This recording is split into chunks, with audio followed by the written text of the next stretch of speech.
অসম চৰকাৰে বৰ্তমান মোহাল মন্ত্ৰী ডক্টৰ হিমন্ত বিশ্ব শৰ্মা গোহাঁই আৰু বৰ্তমান মন্ত্ৰী পীযুষ হাজৰিকা গোহাঁই পেবুল সানি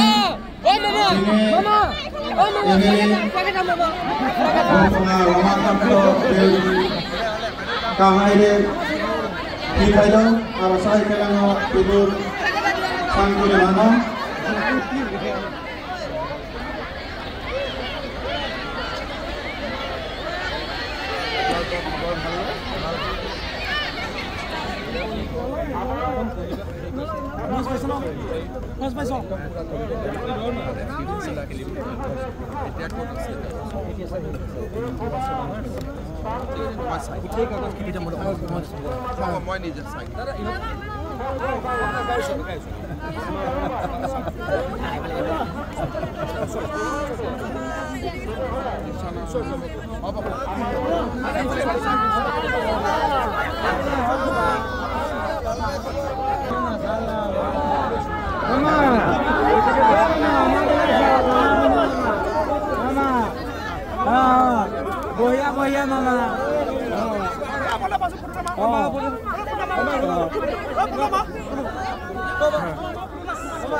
আৰু ভাল কৰি চাম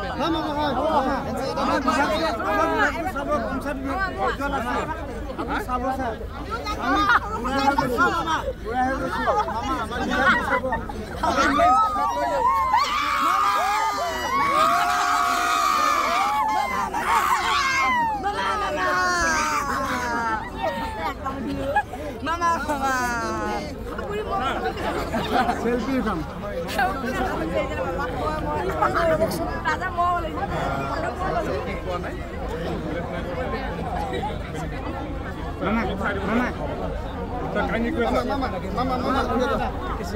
selfie da ঠিক আছে তই এটা কাম কৰিবি একদিন তই মোক এখন হাত মেইল লিখিবি মই তোক অপচন বৰ্মন আছে না Terus deh, mama selfie নাম কি তই এদিন মোৰ অপচন লিখিবি স্যাৰ আমাৰটা সাড়ে বছৰ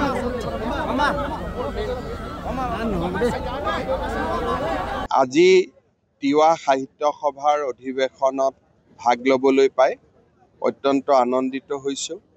1000 যুৱক যুৱতীয়ে সমূহীয়াভাৱে প্ৰদৰ্শন কৰা তিৱা নৃত্য চাই সঁচাকৈ অভিভূত হৈছোঁ। এই বছৰ তিৱা ভাষাক ৰাজ্য চৰকাৰে ৫ম শ্ৰেণী পৰ্যন্ত মাধ্যম হিচাপে ঘোষণা কৰিছে।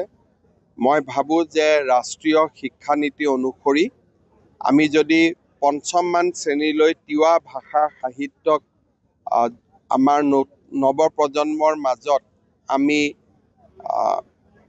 প্ৰচাৰ কৰিব পাৰোঁ, ই তিৱা ভাষাক সংৰক্ষণ আৰু প্ৰচাৰত যথেষ্ট গুৰুত্বপূৰ্ণ ভূমিকা পালন কৰিব।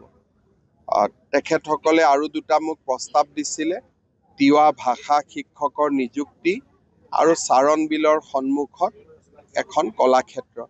দুইটা ক্ষেত্ৰতে আমাৰ চৰকাৰে ইতিবাচকভাৱে বিবেচনা কৰিব। বিষয়টো কালি অসম বিধানসভাত মোৰ এই সন্দৰ্ভত এটা উত্তৰ আছে, গতিকে তাতে মই সদৰি কৰিম আৰু বিধানসভাৰ বিষয় এটা বিধানসভাৰ বাহিৰত চৰ্চা কৰাটো ঠিক নহয়। গতিকে অহা কালিলৈ আপোনালোকে অপেক্ষা কৰক। কিন্তু তেওঁ যদি কয় যে এইটো AI বা ডিপ ফেক, তেতিয়াহ'লে আমাৰ ফৰেনচিক লেব হওক বা তেওঁ বিচৰা যিকোনো এখন ৰাজ্যৰ ফৰেনচিক লেবত আমি টেপটো পঠাব পাৰিম আৰু এইটো একেবাৰে ইজি প্ৰচিডিউৰ।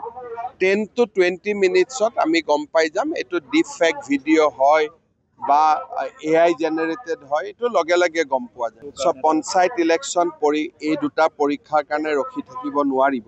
গতিকে শেষৰ দুটা পৰীক্ষা হয়তো পঞ্চায়ত ইলেকশ্যনৰ প্ৰচাৰৰ মাজতেই হ'ব কাৰণ এতিয়া যদি আমি আৰু পঞ্চায়ত ইলেকশ্যন পিছুৱাই দিওঁ তেতিয়াহ'লে হয়তো এই বছৰ পঞ্চায়ত আমি পাতিব নোৱাৰিম মই আজি নৃত্যটো চালোঁ ভাল লাগিছে আৰু এইটো এটা এজেণ্ডা হিচাপে আমি ৰাখিম